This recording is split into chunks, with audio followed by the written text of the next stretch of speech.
네, 코로나19 방역 국면에서 언론과 야당이 정부를 비판하고 있는 대목이 하나 있습니다. 다른 나라는 백신 구매 잘해서 접종 시작했는데 도대체 우리나라는 뭐 하고 있냐? 백신 후진국이 되고 있다.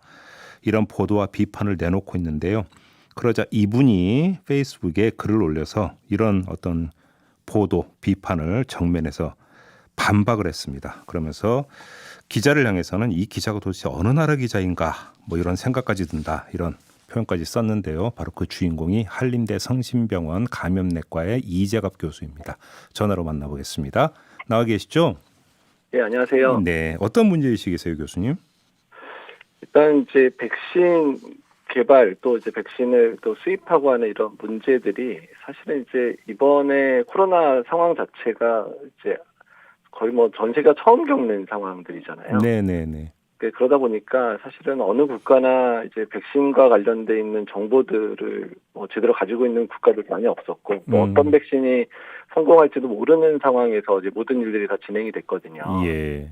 이제 그러다 보니까 이제 미국처럼 이런 연구나 이런 부분도 발달돼 있고 또 예산도 많고 또 적극 행정을 할 수 있는 형태가 된 국가들은 이제 연구 단계부터 예산을 충분히 지원하면서 시작을 했고 네. 우리나라 같은 경우도 이제 국내에 이제 백신 회사들이 노력을 하겠지만 이제 기술력 문제 때문에 시간이 좀 걸리는 데다가 일단은 이제 이런 부분에 있어서 예산을 만들고 하는 부분에 있어서 미국이나 뭐 EU를 절대 따라갈 수가 없었거든요. 네.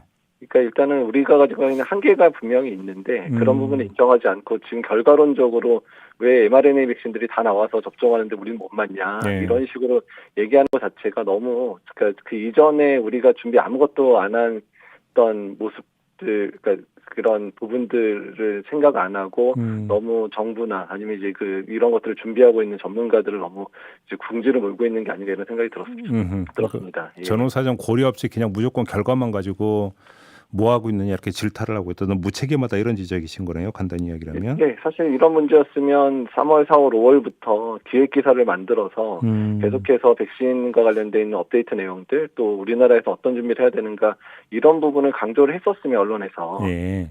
그랬으면 오히려 그렇게 노력했었는데 안 했었으면 이렇게 생각이 드는데 전혀 그런 일 없이 백신 출시를 접종 시작되니까 왜 우리는 그런 거 왜 수입 많이 못했어 아니면 빨리 수입 못해 이런 식으로 얘기하는 게 어폐가 있다는 거죠. 그러면 야당 같은 경우는 이렇게 이제 주장을 하고 있더라고요. 우리 같은 경우는 전 국민 백신 접종 주장하고 하지 않았느냐. 그러니까 우리는 이렇게 제기했는데 오히려 정부가 딴소리를 해왔다. 이런 식으로 비판하던데 이건 어떻게 받아들이세요? 그러니까 일단은 이제 그런 부분에 있어서는 정부나 야당이나 이렇게 특별히 할 말이 없을 것 같은 게요. 예. 그러니까 추경을 잡거나 이랬을 때 네. 만약에 백신 구매에 대해서 강하게 얘기를 했다 그러면 아예 추경에서 백신을 선구매할 수 있는 예산을 뭐 1조 정도를 뭐 만들어주든지 이러셨으면 어떻든 이제 그걸 집행하는 사람 입장에서는 더 이제 그 협상력의 우위를 가지고 접근할 수 있었잖아요. 예.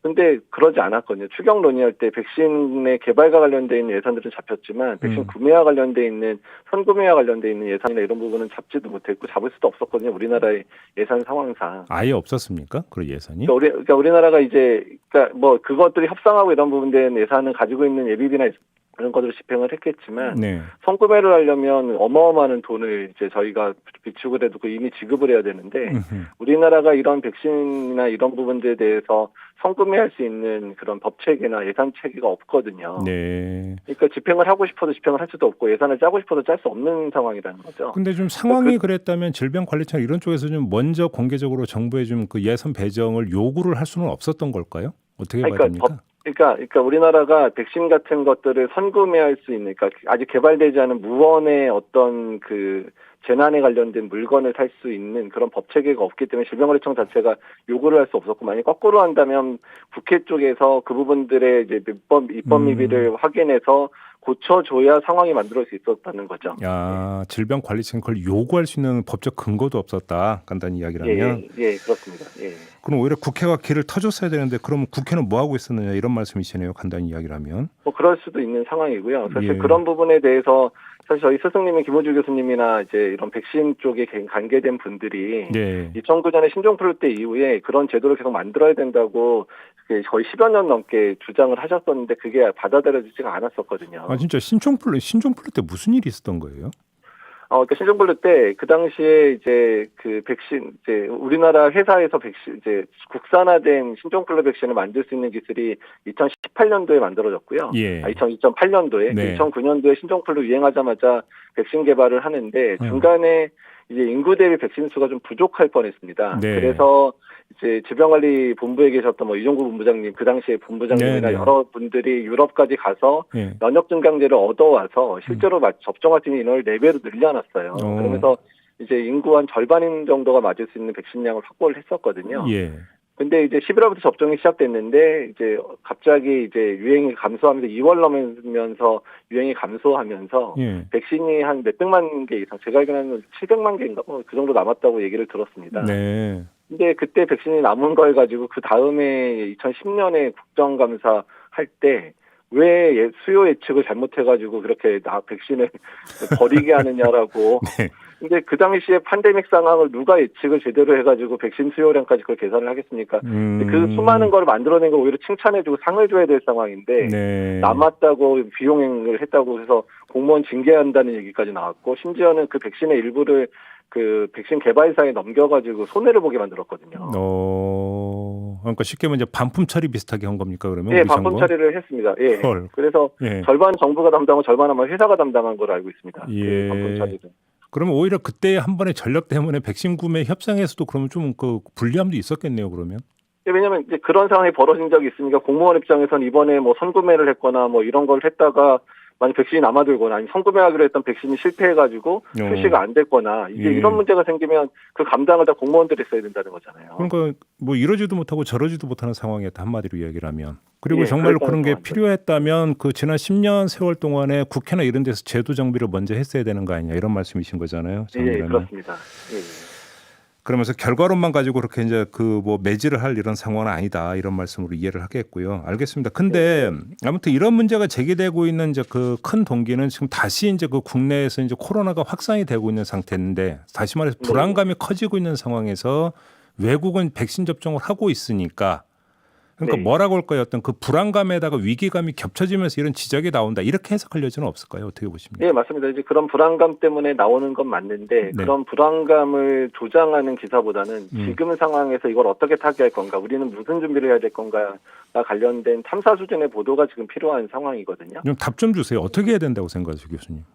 그러니까 일단 뭐 이제 국회나 이런 데서는 이번 내년 예산에 이제 9천억 정도의 예산을 만들어 놓기는 했는데 네. 이 부분에다가 지금의 그런 협상 상황들을 봐서 이런 이제 태스크포스나 이런 걸 통해서 얼마나 더 지원을 할 건지를 계속 물어봐 주셔야 되고요. 네. 그다음에 언론에서 이렇게 조바심을 내는 부분들을 자꾸 보여주게 되면 예. 우리가 이제 그런 지금 이제 공급 가격이랑 그다음에 공급 시기에 대한 협상을 계속 해야 되는 상황인데 네. 우리가 급한 거를 미국이나 그 회사들이 알게 되면 당연히 가격도 올리려고 그럴 거고 또 그런 것들이 일종의 협상의 이제 그런 능력을 떨어뜨리게 되는 상황이 되거든요. 네. 그래서 이제 그런 부분들을 잘 조정해서 자세하게 그런 내용들을 반영한 기사를 써주셔야 우리가 어쩌면 유리한 고지를 잡을 수도 있는 상황이기 때문에 이제 그런 준비를 해야 된다 얘기입니다. 알겠습니다.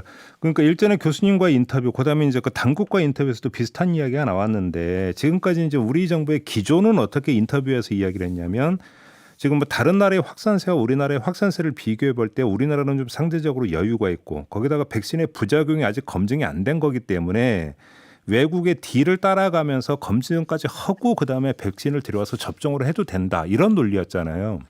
근데 사실 그 논리도 뭐 사실 맞지는 않는 거고요. 예. 그러니까 최대한 빨리 할 수 있으면 빨리 해야죠. 그러니까 그 부분에 있어서 우리가 가지고 있는 약점이 뭔지를 파악을 해서 예. 그 부분 노력을 해야 되는 거고 사실 그런 과정 속에서 어차피 개발을 했던 국가들 먼저 맞기 시작하는 건 이미 예정이 돼 있었거든요. 그러니까 미국이나 영국이나 뭐 독일 이런 데 먼저 맞을 거로 이미 예상이 됐었으니까 네. 그런 정보들을 우리가 순차적으로 파악하면서 접종 시기도 당긴다 이런 전략으로 가야 되고 우리가 이러이러한 약점들이 있으니까 이런 부분은 국회에서 또는 예산을 담당하는 기재부에서 네. 도와줘야 된다 이런 식의 접근 전략을 썼어야 되는데 그게 오히려 부작용 없는 걸 기다렸다가 너무 늦게 맞추려는 게 아니냐는 오해를 산 부분도 커뮤니케이션의 문제라고 생각을 하고 있습니다. 알겠습니다. 그럼 마지막으로 지금 아무튼 이 그 백신 구매 협상이라든지 진척 상황은 어떤 것으로 파악을 하고 계세요, 교수님은? 일단은 저도 최근 들어선 정보를 거의 수집을 못 하고 있는데요. 왜냐하면 이게 갈수록 첨예하게 이제 그 백신 회사들과의 계약 부분 때문에 예. 이 부분들을 많이 공개를 못 하고 있더라고요. 어쨌든 준비는 철저히 되고 있는 상황을 얘기는 듣고 있기 때문에 일단은 조금만 여유를 가지고 기다려 주셔야 될 것 같고 일단은 여러 이제 국회라든지 이제 기자분들께서 좀 더 이런 부분들 세밀하게 우리나라에 유리하게 할 수 있는 여러 가지 방법들을 정보 수집된 부분들을 이제 정부 당국이랑 잘 공유해 주시는 게 중요할 것 같습니다. 알겠습니다. 자, 말씀 여기까지 들을게요. 고맙습니다, 교수님. 네, 감사합니다. 네, 지금까지 이재갑 교수와 함께했습니다.